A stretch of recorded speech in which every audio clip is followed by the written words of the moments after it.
Hello everyone, welcome back to our channel, The Kraken. So today in this session we are going to discuss some important MCQs, questions of bank financial management, that is a module D, so which will be beneficial for your next CIB exam for the BFM paper, right? So I am Sumant, let's start the session for today. So these are some important MCQ questions, so just go through all those things. So first one is here. On the recommendation of the finance manager, the board of directors will accept the project. जब finance manager recommended कर रहा है तो board of director उस project को accept करेंगे first the condition. So these are the options. First option is benefit cost ratio is less than 1, net present value is greater than 0, and next one is internal rate of return is less than the cost of capital, and option number D is the payback period is greater than target period. So the board of directors will accept the project only when the net present value is greater than 0, that is NPV. So जब net present value का value 0 से ज़्यादा होगा, that means positive में रहेगा, then only the board of directors will accept the project. So normally what do mean by the net project value. सो ये जो नेट प्रेजेंट वैल्यू है, अगर उसको हम सिंपल लैंग्वेज में समझे, सो देन ये क्या हो जाएगा ना, आपका जो कैश इनफ्लो होता है, ठीक है, कैश इनफ्लो का present value minus cash outflow का प्रेजेंट वैल्यू, इन दोनों का जो डिफरेंस रहेगा that is known as NPV. और एनपीवी को हम नॉर्मली इसलिए यूज करते हैं to know the profitability of the project, ठीक है. सो वो जो प्रोजेक्ट है प्रॉफिटेबल है या नहीं, सो उसका क्या फ्यूचर है, उसको हम एनालाइज करने के लिए जो है नेट प्रेजेंट वैल्यू को यूज करते हैं, ठीक है. सो इसका वैल्यू जो है मोर देन 0 होना चाहिए, दैट मीन्स पॉजिटिव होना जरूरी है, ठीक है. सो next question. So this is the second one.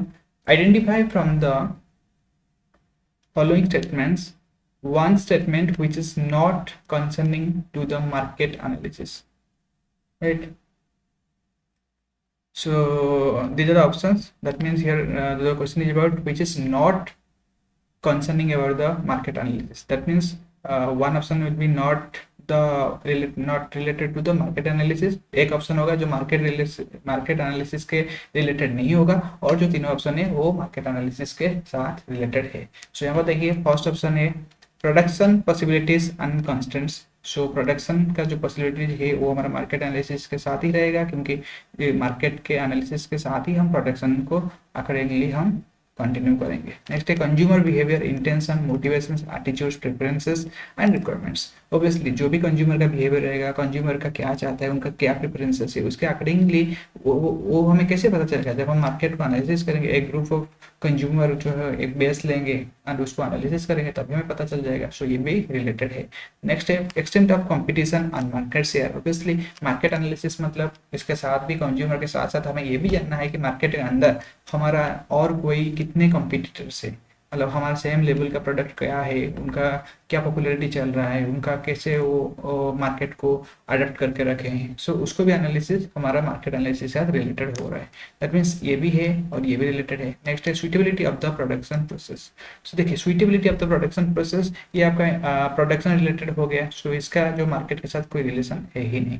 So here option number D जो है is not concerning to, not related to market analysis, ठीक है. So next question number 3. From the following sources of finance, find out the free source of finance. So these are the some source of finance. So which one is the free source of finance? So equity capital, preference capital. So these are the external source of finance. Then return earning, इसको हम बोलते हैं internal source of finance, ठीक है. So normally इसको हम ये भी बोलते हैं, जनरली इसको ये भी कंसिडर किया जाता है कि ये है cost free source of finance, क्योंकि इसमें कोई डिविडेंड देना नहीं पड़ता है, और इसका कोई मतलब इसमें ये एक जो होता है ना, फाइनली जो हमारा रिटेन अर्निंग्स होता है, फाइनली जो हम कर सकते हैं, फाइनली जो करने के बाद जो हमारा अर्निंग बच जाता है, सो that is the final one. It's like something profit not completely but it's like profit, इसमें हमें कोई डिविडेंड देना नहीं पड़ेगा, सो दैट विल बी उसको हम नेक्स्ट में यूज कर सकते हैं, ठीक है। सो ये जो है इसको हम cost free source of finance भी बोलते हैं, पर normally it's like a internal source of finance. So इसका जो आंसर है all three are the source of finance. So here none of this, none of the above. ठीक है। So next वाला क्वेश्चन देखिए, कमर्शियल पेपर रिलेटेड है question. So commercial paper is on short term ocean promissory P note with fixed maturity period issued by whom? Commercial paper जैसे कि आपको पता है ये एक मतलब ऑन सिक्योरिटी होता है एंड शॉर्ट टर्म के लिए होता है, ठीक है। एंड ये नॉर्मली क्यों यूज करते हैं, कौन यूज करता है, यहाँ पर देख लीजिए। यहाँ पर फर्स्ट ऑप्शन है corporates, primary dealers and all India financial institution, A and B and none of the above. Obviously these are the जो कमर्शियल पेपर है वो यूज होता है नॉर्मली हमारा प्राइवेट जो कंपनी है उनके प्राइवेट कंपनी जो भी है प्राइवेट प्लेयर वो लोग यूज करते हैं, और जितने भी फाइनेंशियल इंस्टीट्यूशन है वो भी यूज करते हैं, ठीक है। सो कॉर्पोरेट एंड प्राइवेट डीलर्स ये दोनों है जो कंपनी लोग है उसको यूज करते हैं। क्यों करते हैं? जो इनको शॉर्ट टर्म कुछ फंडिंग का जब जरूरत पड़ता है, ठीक है, कुछ भी अगर उनको फंडिंग जरूरत पड़ता है इसको रेज करने के लिए, ठीक है। सो रेज करने के लिए वो लोग इसका जो कमर्शियल पेपर के थ्रू में इसको यूज करते हैं, ठीक है। सो दैट्स वाई ये इसका शॉर्ट टर्म रहता है और इसका एक फिक्स मैच्योरिटी पीरियड रहता है, because this are the short term, that means it's less than 1 year, ठीक है। So here option number C is the correct answer. Both corporates, primary dealers and all India financial institutions are issuing the commercial paper, ठीक है। So चलिए this is the next question number 5। Surabhi Enterprises has given you the following information, ठीक है। The reorder level is 4000 units, minimum uses 300 units per week. So per week कितना हो रहा है, तो उसका फर्स्ट रीऑर्डर होता है 4000 यूनिट्स और ये कितना यूज होता है 300 per week. Minimum lead time 2 weeks, मतलब एवरी 2 वीक के अंदर उसका जो होता है नेक्स्ट ऑर्डर करना पड़ता है, that is reordering quantity is 2000 units. Then question is the maximum stock level of the Surabhi enterprise should भी मतलब ये जो कंडीशन है अगर इसको हम कंसिडर करें देन सुरभि एंटरप्राइज का मैक्सिमम स्टॉक लेवल कितना लेना चाहिए। मैक्सिमम स्टॉक लेवल उतने में होता है जितना उसके पास मतलब वो लाता है, that means bringing we can say, and also minus use, जिस जो लाता है एंड कितना यूज करता है उसके बाद जो बच जाता है that is the stock level, and this is the maximum after use whatever the thing is having, that is the maximum stock level, right. So देखिए यहाँ पर वो 4000 पे ले लाए, ठीक है। सो उसके बाद उन्होंने 300 करके पर वीक किए, कितने times 2 weeks, that means 300 into 2 हुआ, और उसके बाद उनका जो रीऑर्डर क्वांटिटी है 200 है, दैट मीन्स ये हो गया 2000 है और ये 4000 था, तो इसको हो गया आपका 6000, और कितना यूज हुआ है दैट इज 600, ठीक है। सो ये उसका जो है ऑर्डरिंग क्वांटिटी, रीऑर्डरिंग क्वांटिटी है, और ये जो है यूज है, ठीक है। सो इससे हम माइनस कर देंगे यूज कितना हुआ है, हमें मिल जाएगा उसका कितना मैक्सिमम स्टॉक है। सो इससे हम 600 को माइनस कर लीजिए, आपका कितना आ जाएगा 5400, ठीक है। सो उसका जो है maximum stock level Surabhi unit का रहेगा 5400, गॉट इट। चलिए नेक्स्ट वाला question, here is the next one. Sushil Hi-Tech Ltd are selling designers furnitures to top customers, right? There is no direct competition for the product, for their product. They are negotiating a big order from one wealthy business magnate. While giving the quotation, they should follow which one? Okay. So here one important thing is like, see here, the Sushil Hi-Tech Ltd, they are selling designer furnitures to top customers. It's like a luxury items, right? So there is no direct competition for their product. That means ये जो level का जो product को बेच रहे हैं, जिस luxury type का बेच रहे हैं, वो वाला प्रोडक्ट का जो कंपटीटर्स है मार्केट में ज़्यादा उनका नहीं है, ठीक है। So they are negotiating a big order from one wealthy customer से, उनका एक बिग ऑर्डर हो रहा है। सो उस केस में उनको जो भी ऑर्डर देने से पहले क्वेटेशन हमें लेना पड़ता है, ठीक है। सो उन्होंने एक क्वेटेशन दे रहे हैं, सो जब क्वेटेशन देते हैं उस टाइम में वो कौन सा वाला जो है फॉलो करेंगे। So these are the pricing methods as you know. So इस केस में जो फर्स्ट है हमारा conversion cost pricing, market based pricing, marginal cost pricing, next है फूड कॉस्ट प्राइसिंग। सो देखिए यहाँ पर क्या है, यहाँ पर क्या है, नो डायरेक्टली कॉम्पिटिशन, सो ज़्यादा से ज़्यादा इनका कंपटीशन नहीं है। सो इस केसेस में वो जो है उनका फुल कॉस्ट प्राइसिंग को प्रेफर कर सकते हैं, ठीक है। So option number D is the correct answer. तो नेक्स्ट है, under cash budget system method working capital is determined by gas. So जो है हमारा कैश बजट सिस्टम मेथड, उसके अंदर जो वर्किंग कैपिटल कैसे कैलकुलेट होता है। So they the options, first जो फर्स्ट ऑप्शन है कि ascertain the level of current asset, जो करंट एसेट है उसका लेवल को कैलकुलेट करके हम वर्किंग कैपिटल को करते हैं। सो next one, ascertain the level of current liabilities, so this is not cash budget के अंदर। नेक्स्ट है ascertaining the level of current liabilities, जो current liabilities है दैट मीन्स देखिए करंट एसेट मतलब क्या है, जिसको हम इन कैश कभी भी कर सकते हैं जब हम चाहे, और करंट लाइबिलिटी वही होता है जो हमारा लाइबिलिटी जिसका पीरियड मतलब जो शॉर्ट टर्म पीरियड के लिए होता है, and that is for a period of 1 year, ठीक है। सो लेस देन 1 ईयर को हम शॉर्ट लाइबिलिटी करंट लाइबिलिटी बोल सकते हैं, ठीक है। Any types of bank CCOD, so that is also current liabilities, ठीक है। सो ascertain the level of current liabilities, सो ये भी हमारा यूज नहीं होता है वर्किंग कैपिटल के लिए। नेक्स्ट है finding cash gap after taking into account projected cash flows and outflows, finding cash gap after taking into account projected cash flow and outflow. So and next one is option number D, all of the above. So here you can see this is the answer as ये जो है cash budget method में हम working capital को कैसे calculate करते हैं।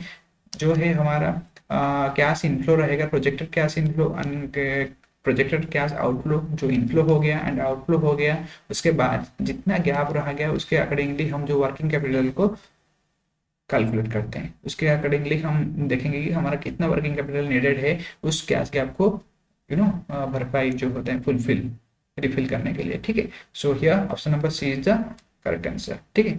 So working capital क्या होता है, जो हमारा normally day to day life में यूज होता है, that is something the capital requirement. So उसी को हमारा जो है जो भी कैश गैप रहेगा, मतलब जो हम इनफ्लो, जो हमारा कैश इनफ्लो हो रहा है, जैसे कि मेरा 100 रुपीज़ का कैश इनफ्लो हो रहा है और मेरा कैश आउटफ्लो 120 हो गया, सो गैप कितना हो जाएगा 20। सो ये जो 20 रुपीज़ को भरपाई करने के लिए मतलब हमारा 20 रुपीज़ का वर्किंग कैपिटल का जरूरत है, सो दैट यहाँ पर हम इसको इनपुट कर सकते हैं, ठीक है। So to balance the cash gap, ठीक है। सो नेक्स्ट देखिए, IRR is calculated for one of the following process.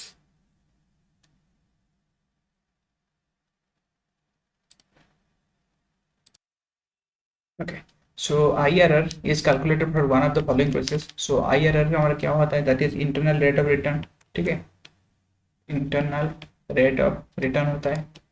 सो पहले हम जान लेते हैं कि इंटरनल रेट ऑफ रिटर्न हमारा क्या होता है, कि नॉर्मली ये क्यों यूज होता है। So internal rate of return जो इसको हम यूज करते हैं, it's like equals to the discount rate that makes the NPV of future cash flow equals to 0। तो इसमें क्या होता है ना, ये एक डिस्काउंट रेट है जो कि हमारा फ्यूचर कैश फ्लो का, जो भी हमारा फ्यूचर कैश फ्लो होगा उसका जो एनपीवी वैल्यू होगा उस टाइम फ्यूचर कैश फ्लो का जो भी एनपीवी वैल्यू है उसको आज्यूम कर लेता है, दैट इज 0। दैट मीन्स ये क्या करता है ना, आपके एनुअलाइज्ड जो IRR है ये एक एनुअलाइज्ड रेट ऑफ रिटर्न बता सकता है। आप कोई भी इन्वेस्टमेंट करिए उसका जो एनुअलाइज्ड रेट ऑफ रिटर्न रहेगा एनी इन्वेस्टमेंट का, वो इसको इंडिकेट करता है annualised, like annually.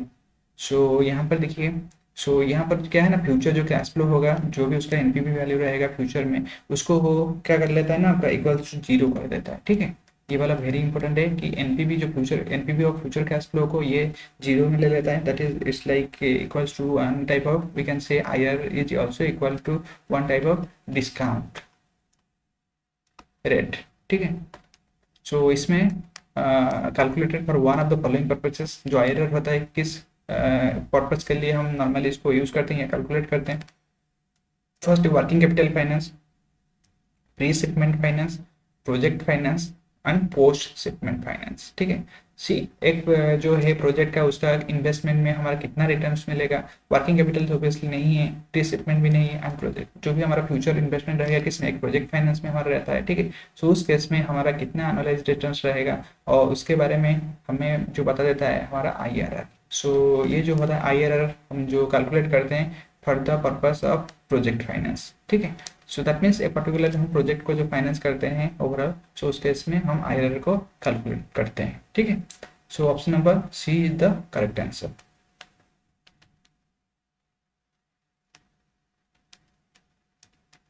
Got it. So next देखते हैं, एक्चुअल सेल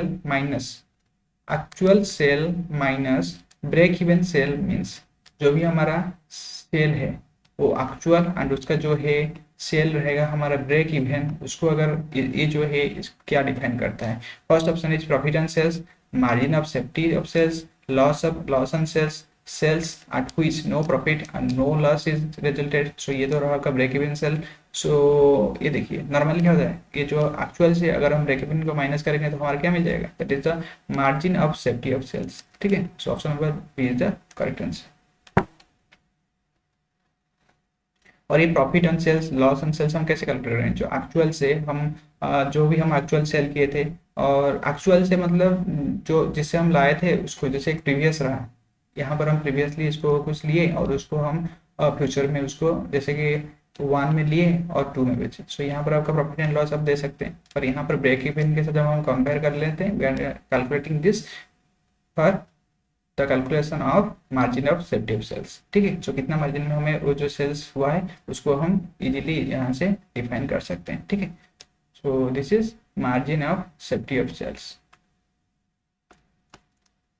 सो नेक्स्ट क्वेश्चन देखते हैं, conversion cost is calculated on the basis of following formula. जो कन्वर्सन कॉस्ट है वो कौन सा फार्मूला के बेसिस पे कैलकुलेट होता है। So these are options. First one is direct material plus direct labor, direct material plus total overheads, direct labor plus direct overheads, direct material plus administration cost. So conversion cost का जो answer है, here is the correct answer. This is conversion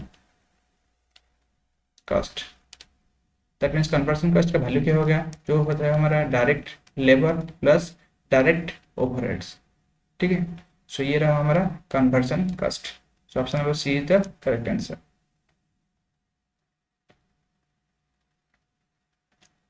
So here the next one is, under which method the costs are classified under fixed and variable costs, and only variable costs are charged to products while fixed costs are written off to profit and loss account.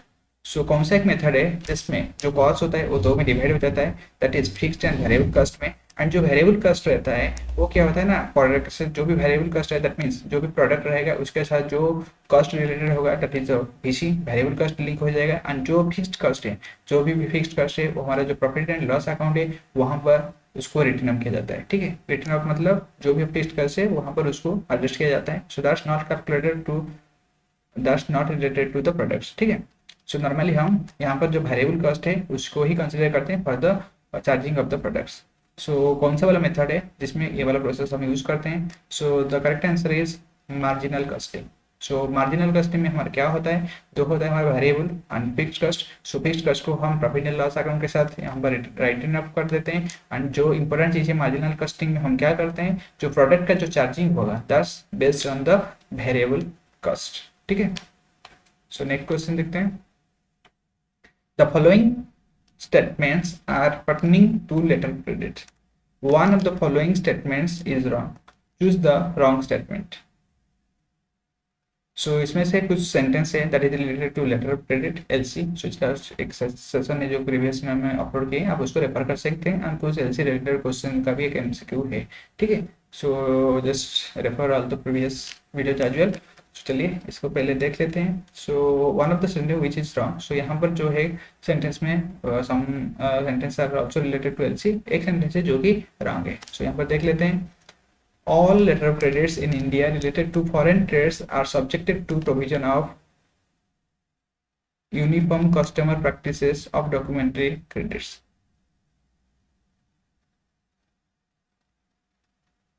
यूसीपीडीसी, ठीक है। So next option है the provisions of UPCDC have the status of law. The parties to a LC binds themselves to UPCDC provisions by specifically agrees to do. The UPCDC provisions helps to arrive at unambiguous interpretation of terms used in LC, ठीक है।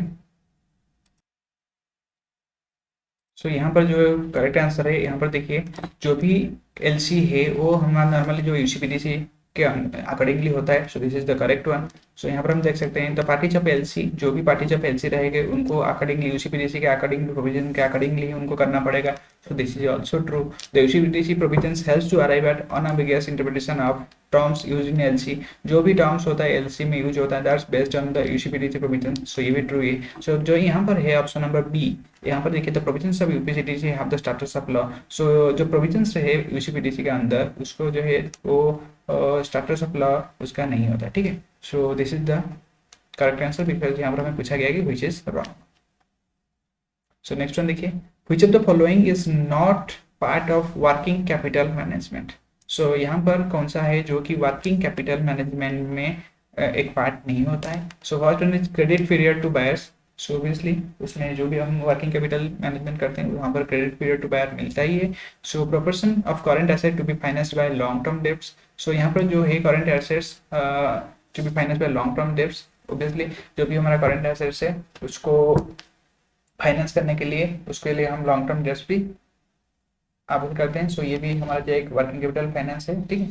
So this one is also correct. Cash credit limit that is CC limit, that is जितना भी हमारा working capital requirement रहेगा, मतलब जितना day to day life में हमारे जितना भी रिक्वायरमेंट रहेगा उसको फुलफिल करने के लिए नॉर्मली कैश क्रेडिट लिमिट भी हम यूज़ करते हैं, ठीक है। कस्टमर का जितना जरूरत पड़ेगा वो उतना ही अपना जो कैश क्रेडिट अकाउंट से विड्रॉ कर सकता है, जब उसको मिलेगा फिर से जमा कर सकता है और फिर से ले सकता है। सो अकॉर्डिंगली एक डे टू डे लाइफ का उसका एक कंटिन्यूटी रह जाएगा, ठीक है। सो जो ये है देखिए dividend pay out. Dividend pay out क्या होता है ना, जस्ट नॉर्मली एनुअली या क्वार्टरली क्या होता है ना, जो भी कंपनी का यूजेस होता है according to dividend pay out करते हैं। सो ये जो है वर्किंग कैपिटल मैनेजमेंट के लिए पार्ट नहीं है, ठीक है। So option number C is the correct answer because यहाँ पर पूछा गया है कि कौन सा वाला पार्ट नहीं है for the working capital management, ठीक है। सो जो पार्ट है ये तीनों है।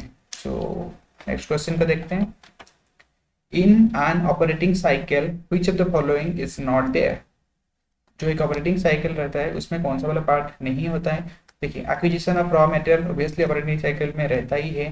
देन एक्विजिशन ऑफ कंज्यूमेबल्स, जो भी कंज्यूमेबल्स रहता है उसको भी हम कंसिडर करते हैं। So this is one correct.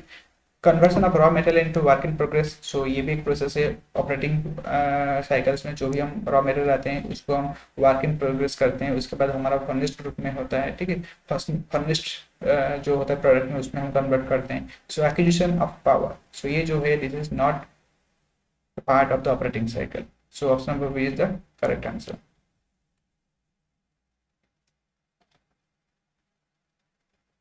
So a low current asset ratio implies one of the following. So जो current asset ratio है अगर वो low रहेगा उसका मीनिंग क्या रहेगा।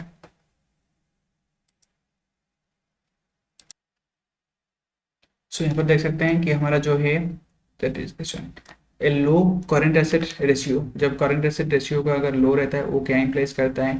सो these are the options. Greater liquidity, lower profit, poor liquidity, higher risk, lower risk, and this is poor profitability, that means poor liquidity, that means liquidity will be less and risk will be high. Greater liquidity, greater risk, poor liquidity, lower risk. सो जो current asset का ratio जो होता है हमारा less हो जाता है, लो होता है, उस टाइम लिक्विडिटी जो है वेरी पुअर रहता है एंड रिस्क जो है हायर रहता है।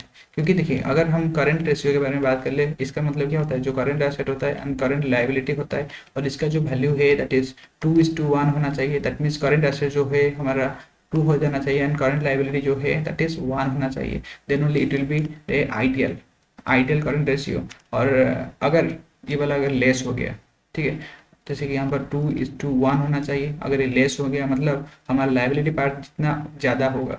अगर ये लायबिलिटी हमारा हो गया 3, देखिए हमारा करंट रेशियो कितना आ रहा है, इट्स लाइक 0.66 होकर। अगर लायबिलिटी ज़्यादा हो रहा है दैट मीन्स अगर हमारा लायबिलिटी ही बढ़ते जा रहा है बढ़ते रह जाए एंड साइमल्टेनियसली हमारा जो एसेट है वो कांस्टेंट ही है, देन उस केस में ये एक रिस्क ऑब्वियसली क्रिएट करता है, ठीक है। सो इस केस में अन लिक्विडिटी ऑब्वियसली नहीं हो रहा है, क्योंकि लिक्विडिटी तब भी होता है जब दोनों बैलेंस होकर चलते हैं, जो भी हमारा एसेट पार्ट है लाइबिलिटी पार्ट है साइमल्टेनियसली मेंटेन होता है, and also to maintain the ideal current ratio, उस केस में हम इसको लिक्विडिटी बोल सकते हैं। पर यहाँ पर हमारा आइडिया मतलब जब लेस होता है मतलब क्या है, लाइबिलिटी, ये जो लेस का मतलब ये है कि हमारा लाइबिलिटी पार्ट इंक्रीज होते ही जा रहा है, that means current asset ratio में ये बोल सकते हैं कि हमारा current asset either liability increase होगा या एसेट डिक्रीज होते रहेगा, ठीक है।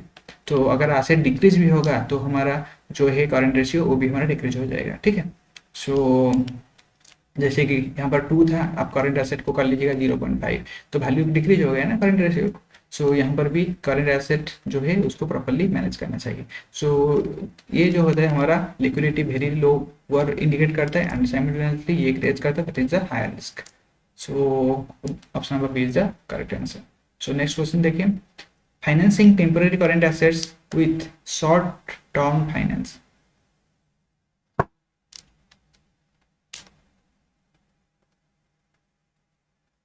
ठीक है, financing temporary current assets with short term finance and permanent current assets with long term finance refers to what.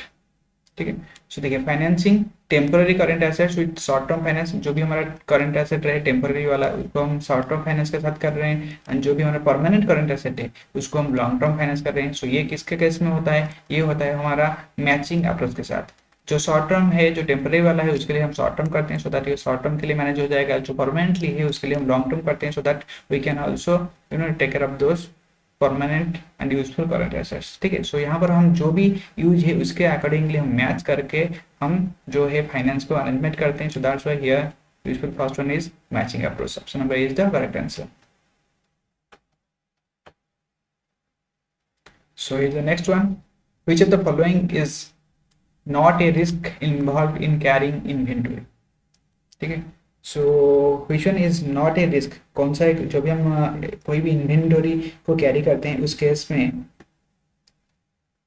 कौन सा एक रिस्क नहीं है, ये जो ऑप्शन में से। ठीक है,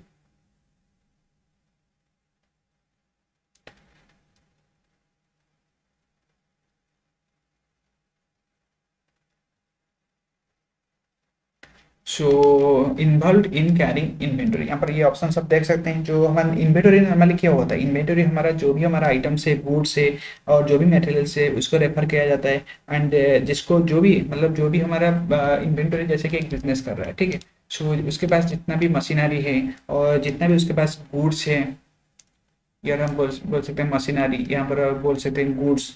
ठीक है, ये सब जो भी एक बिजनेस एक बिजनेस के पास होता है एंड जिसको वो सेल करके कुछ प्रॉफिट ऑन कर सकता है, वो हमारा इन्वेंटरी रहता है। ठीक है, सो इसके अंदर हमारा फर्निश्ड गुड्स रहता है, जो भी आपका स्टॉक्स रहता है वो भी इसमें इंक्लूडेड रहता है। So which of the following is not a risk involve in carrying inventory. So जब हम इन्वेंटरी को कैरी करते हैं वहाँ पर कौन सा एक रिस्क हमारा इन्वॉल्व नहीं होता है। सो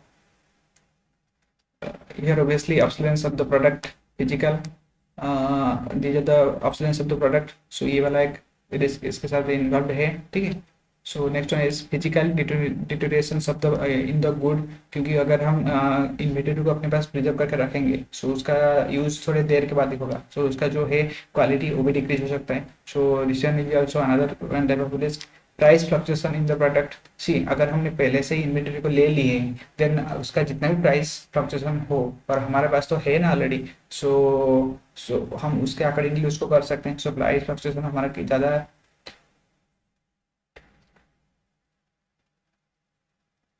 जो प्राइस फ्लक्चुएशन है वो भी उसको ज़्यादा अफेक्ट नहीं करेगा। फिर भी अगर जैसे कि हमने रख लिए, यहाँ पर कैसे आपका अफेक्ट कर सकता है देख सकते हैं कि अगर कम हुआ तो ठीक है, अगर कम हुआ तो हमारे लिए प्रॉफिट है, पर अगर जो है प्राइस मार्केट में उसी जो इन्वेंटरी हमने ले ली है, फॉर एग्जांपल आपको मैं दे देता हूँ एक सेकेंड फॉर योर क्लैरिफिकेशन, कि एक हम इन्वेंटरी को ले लिए हैं 100 रुपये में, ठीक है, उसका जो मार्केट में बढ़ गया प्राइस तो ठीक है कि हमने कम रुपए में रख लिए सो हमारा प्रॉफिट है, पर अगर उस इन्वेंटरी का जो भी हमारा गुड्स है या स्टॉक है उसका अगर प्राइस 50 रुपीज़ हो गया, देन हमारे जो कंपटीटर्स है जो भी मार्केट में वो 50 रुपीज़ में लेके मार्केट में जो प्रोडक्ट प्राइस है जो उनका फर्निश प्राइस होगा उसको वो कम रेट में बेचेंगे, पर हमने 100 रुपये में लिया है सो हमारा जो प्रोडक्ट है उसका ऑब्वियसली प्राइस थोड़ा हाई रहेगा and in comparison to this one. ठीक है, सो प्राइस फ्लक्चुएशन भी एक रिस्क इम्पोज करता है, पर increase in the price of the raw material, तो देखिए increase in the price of the raw material, अगर रॉ मटेरियल का प्राइस इंक्रीज होता है देन ये एक risk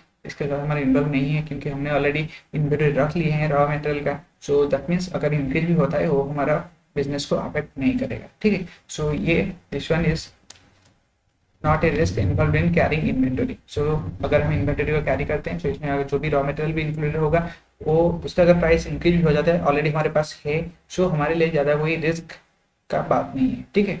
so got it. So next देखते हैं, option D is the correct answer. Here is the next one, factoring means what. So here factoring means number A is the another entity buys your debts, another entity buys your credits, another entity loans an amount to you, none of the above। So normal factoring तभी होता है जब भी कोई एक entity को कुछ चाहिए होता है, वो क्या करता है ना, जो होता है another entity buys your debts. जब भी कोई मतलब कंपनी किसी मतलब इम्पोर्टेंट या सीरियस कंडीशन के थ्रू में मतलब चलता है, उस केस में कोई और एंटिटी आ जाता है जो भी उसका डेब्ट्स होता है उसको बाय कर लेता है, ठीक है। सो इसको हम बोल सकते हैं this is known as factoring. So here तो फैक्टरिंग का मतलब वही होता है कि अनदर एंटिटी बाई जो डेब्ट्स, जो भी हमारा कंपनी का जैसे कि ए है एंड बी है। सो ए पकड़ लीजिए ये थोड़ा अभी लॉस मेकिंग हो रहा है, सो उस केस में तो क्या होगा ना, जो अनदर एंटिटी है वो क्या करेगा ना, इसको बाय कर लेगा, ठीक है। सो इस ये जो बाय करने का प्रोसेस को हम क्या बोलते हैं, दैट इज द फैक्टरिंग, ठीक है। सो